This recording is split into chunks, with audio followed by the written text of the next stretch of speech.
ইয়া করতো ওই গোতলা গাদিলগুলাই ইয়া করছে ক্যাথার মতন করছে। আর ওদের ফোনে একবার কম্বল টম্বল কিছু নাই? কম্বল একটা দিয়েছিল। ওই জন্য আসলাম, আমাকে একজন বললো যে ওই বাড়িতে ওরা খুব অসুবিধার মধ্যে আছে, ওই জন্য আসলাম একটু।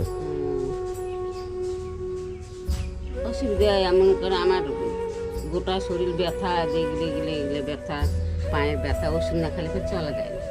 ওষুধ আনা কোথা থেকে? ওই যে তরুণের এখান থেকে নিই, সপ্তাহে নিয়ে আসি 60 টাকা করে ওষুধ। ওই ওরের মধ্যে বাজার করি, ওরের মধ্যে খাই। আর ওদের মা যখন বকতে লাগবে তখন ছিটের মতো এটা ওই ব্যাগের মধ্যে কি নিয়ে যাচ্ছিল? চাল?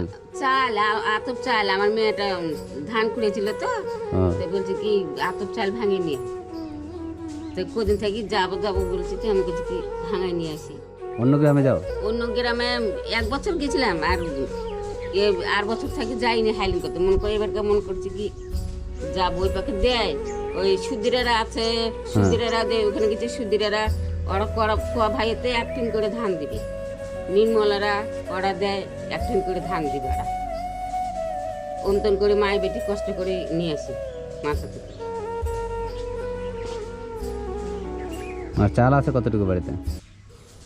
আছে মন কর নিয়েছিলাম ওই ভাই থাকতে 80 মাসের দিকে, ওলাই 25 কেজি বস্তা আছে, ওটাই আছে। আর ওই যে কল্টনের চালগুলো খাইলাম, কল্টনের চাল তো কালকে ফুরে গেল। এখন তো রেশনের চাল সবাই খায়, চালগুলো 9 কেজি ভালো। করে চাল পাচ্ছি, আর ছোট করে আটার প্যাকেট। আর ওদের ভাইয়েরা ওদের ওখানে আছে, ওরা ভিন্ন। ভাইয়েরা মাকে দেয় না তো কিছু। ভাইয়ের 2 বেটা আছে, 2 ছেলে। আর যে তোমার মা কথা বলতে পারে না? কথা এমনি বলে। কেমন আছো, কেমন আছো?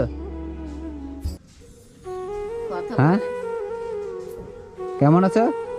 ও এমনি শুনতে পায় না। ও, শুনতে পায় না? না, না, কানে কম। বয়স হয়ে গেছে তো।